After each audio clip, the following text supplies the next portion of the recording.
मायके में भाई, मायके में भाभी, मायके के लोग अगर आपके माँ बाप का श्राद्ध नहीं करते हैं तो बेटी भी अपने माता पिता का श्राद्ध कर सकती। उसने भी दूध पिया है अपने माता पिता का, पर वो श्राद्ध का भोजन कौन कराएगा? बेटी का पुत्र हो, बेटी की पुत्री हो, वो कराए।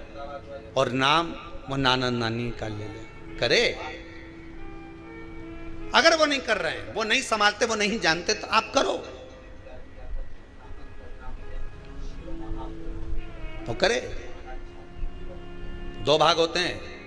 जब एक रोटी गाय के मुख में दी जाती है, गाय के मुख में जब हम रोटी देते हैं, एक रोटी जब देते हैं, या तो गाय के मुख में 16 श्राद्ध में जब रोटी देते हैं तो रोटी को बीच में से तोड़कर, रोटी का जो भाग होता है उसको, मतलब ऊपर से फुलका का परत नहीं निकालना है। रोटी जो सीधी सीधी है ना, जैसे ये रोटी है तो इसको बीच में से तोड़ लिया, दो भाग विभाजित कर लिया, नीचे वाले भाग में भी थोड़ा सा गुड़ शक्कर रख लिया, ऊपर वाले भाग में भी गुड़ शक्कर रख लिया, एक के ऊपर एक रोटी को रख लिया, वो गाय को दी।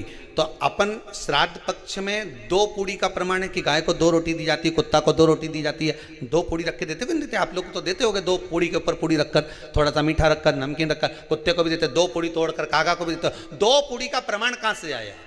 2 भाग रोटी के टुकड़े का प्रमाण कहां से आया? श्राद्ध पक्ष में ही ऐसा क्यों किया जाता है? बाकी के समय पर तो कोई ऐसा 2 पूड़ी का प्रमाण ही नहीं, पर श्राद्ध पक्ष में ये क्यों कहा जाता है कि पूड़ी के ऊपर पूड़ी रख दे, उसमें मीठा रख दे, खीर शक्कर रख दे, गाय को दिया, कुत्ते को दिया, कागा को दिया, ऐसे क्यों कहा जाता है?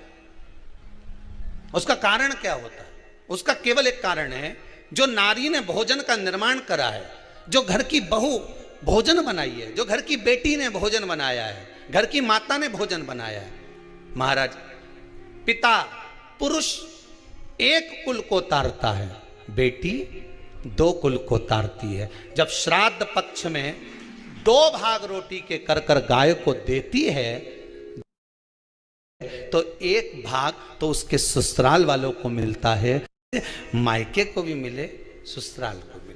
जब गया जी का पिंड होता है तो नाना नानी सबका स्मरण कराया जाता है। 2 भाग।